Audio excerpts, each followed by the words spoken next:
Well, hi, everybody. This is Steve, D9 Games. Want to give you a summary of our Tuesday night game. So we had one of our players decided to run as the game master, and it's the fourth time we've had a new game master, and I got to say I really like the concept. It gives us a chance to play and not always run. So we had our Mark ran our Tuesday night game, staying in the Twilight of Fae Albion, but running his own version and his own storyline. It was amazing. He did a great job. I think the first battle we had was an ogre and like 75 goblins, and they kept popping out of the river. So almost an infinite spawn. It gave us a little bit of fear, which was good. And we were able to somehow overcome. I was on the fence. I kind of wanted to encourage everybody to flee, get on the wagons, and go. Of course, the wagon caravan got stopped by blockage in the road. So there was an avalanche or something, or it looked like actually a makeshift boulder blockage of the road. And the ogre at one point threw a tree and opened up the blockage. We were able to clear the way. But fourth GM, Mark, did a great job. And it's nice for the people that GM all the time to get a chance to play. One of the things we did have a lot of great things. Some of Mark's tweaks to the game, some of his homebrew added value to the game, made it a little more exciting. I think the Share of the Pain was a rollover, and because they were minions, you roll over by 7 and you end up killing 7. So it was kind of cool as a warrior. I was playing a warrior to knock out 6 or 7 foes in one round.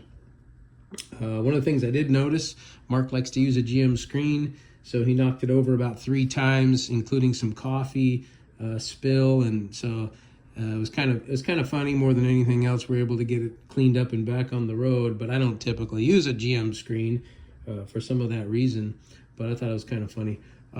End of the night, we were able to have about 30 rounds of either role play, adventure, or combat. So we went around the table 30 times in about 3 hours, which I thought was a boatload of fun, boatload of action.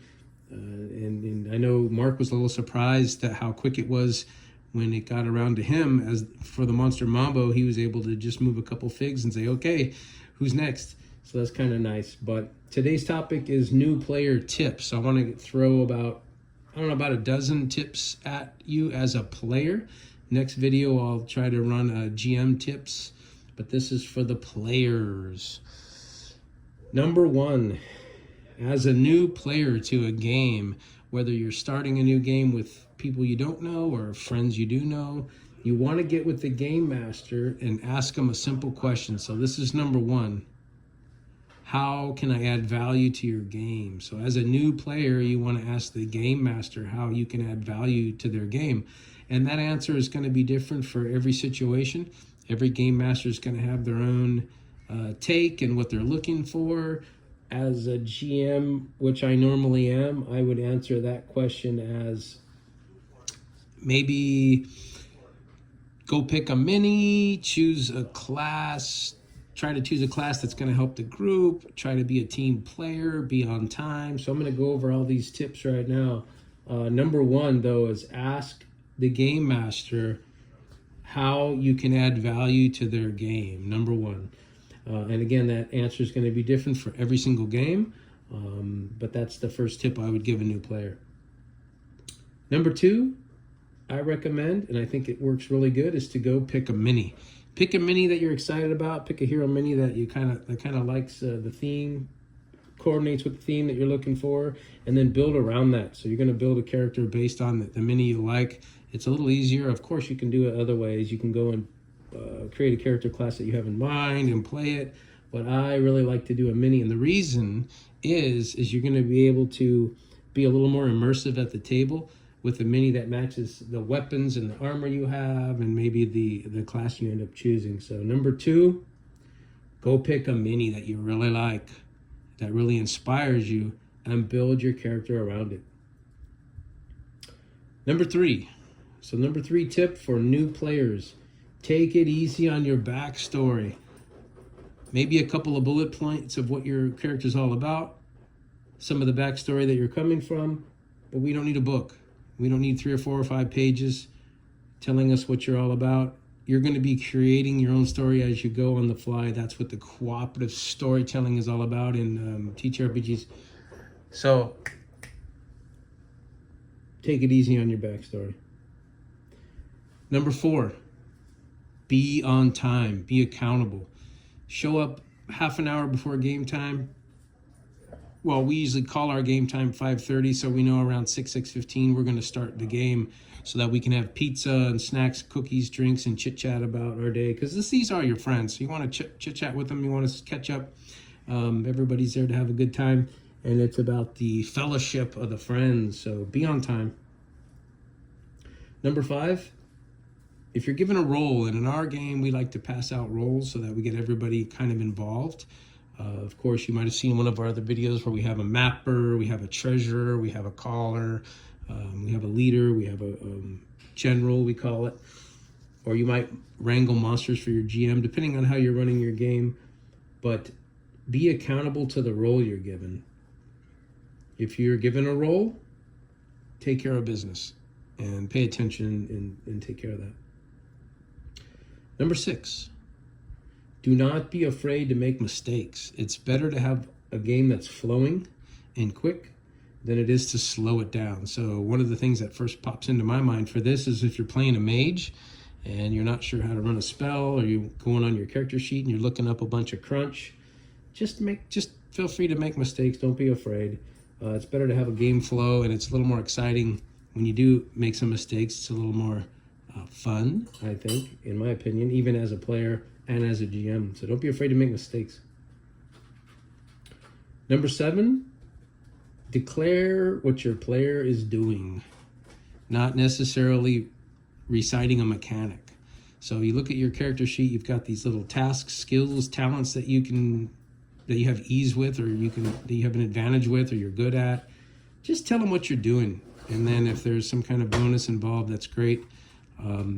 But give the game master a little more detail of what your character is doing versus being a little mechanical about it.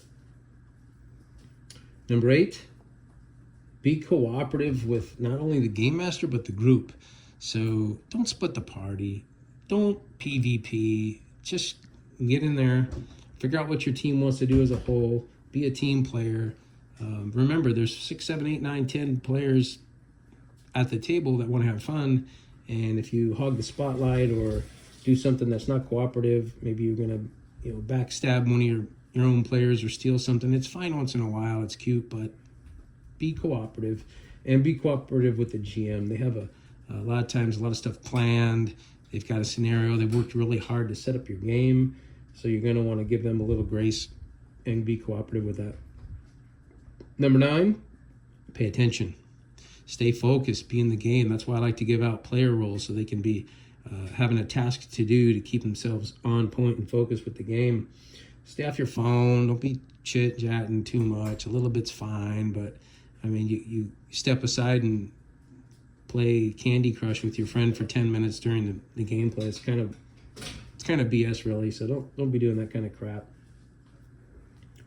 Number 10, lean on the GM's final decision. So if you're at the table, you got a game flow, you're going around the horn, everything's fun, battle, adventure, role play, everything's cool, and then you've got the GM needs to make a decision, go with the decision they make.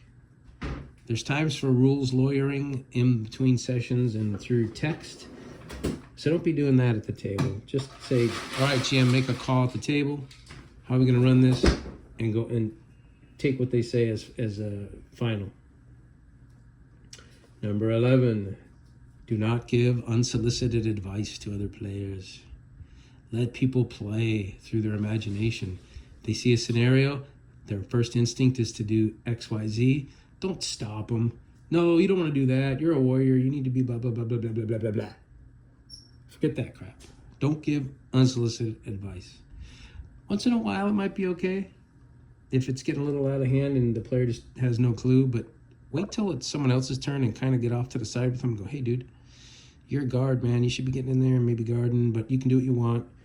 But don't give unsolicited advice. It just takes away from the fun of the game, in my opinion. Number 12, I mentioned this already. Save rules lawyering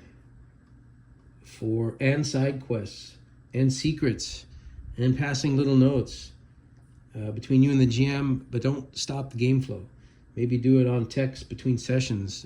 After the session the next day, you send a text, hey, my player's a little concerned about this other PC. Maybe he doesn't trust him. Maybe he wants to keep an eye on him or something. And then add that fun stuff to the lore. Give it to the game master to use in the storytelling aspect of the game. But save all that crap for in between sessions. It promotes game flow, which I personally think is important. I like it when we're flowing around the table, getting 30, 40 rounds in a 3-hour game session. Gives us a lot of chance to roll those double nines, triple nines, enlighten, and have a blast. And of course, that's with the enlighten system. This video is pretty much for any TTRPG. It's just for new players in general who are role-playing and playing these games. 2 more points. Number 13, play with the group, be a team player, and try not to split the party. So I mentioned this a little bit on the fly earlier, but you really want to play as a group. If you're a priest, I mean, yeah, everybody's healthy. Get in there and fight. Somebody's on the floor dying. Maybe you don't like them. Maybe you want them to die. That's cool. If that's the way you want to play your character, that's cool. But hey, help the guy out if you feel like that's your part of the game. A baseball team, 9 positions. Third base plays third base, not first base. Stay in your lane. Be a team player. But then again, you still want to do whatever you want to do, which is great. But don't split the party. In some cases it works and it's fine. If you're a really seasoned GM and you want to split the party for something, then that's cool. I really like it and it makes sense sometimes. But to do it on purpose, to be a jerkweed, don't do that. And again, I already mentioned this a little bit. Number 14, and the last point that I want to make is no PvP. Unless it's something the GM wants to do as a side game or something that they want to just run, that's fine. But don't be like always taking 2 of the 6, 7, or 8 players at the table and hog the spotlight over some PvP. It's bullcrap. So anyway, that's all I got for new player tips. Next time I'll probably do a new GM tips. But Tuesday night was great. Mark, you did a great job. This is more of a general kind of how new players need to approach the game. And I appreciate all the backing on our itch.io. So if you want to back our game Enlightened, again, this video is more for general TTRPG tips, but if you want to back our Enlightened game, Jim and I have been working on for a few years now. You go to d9-games.itch.io, and it's $10 for the PDF and free upgrades. So every 2 months, I'm going to be upgrading maybe some art, maybe some details, polishing the apple a little bit, throwing in some new magical items, monsters, different things. Those are all free once you buy the PDF, and I think we've already made 3 updates.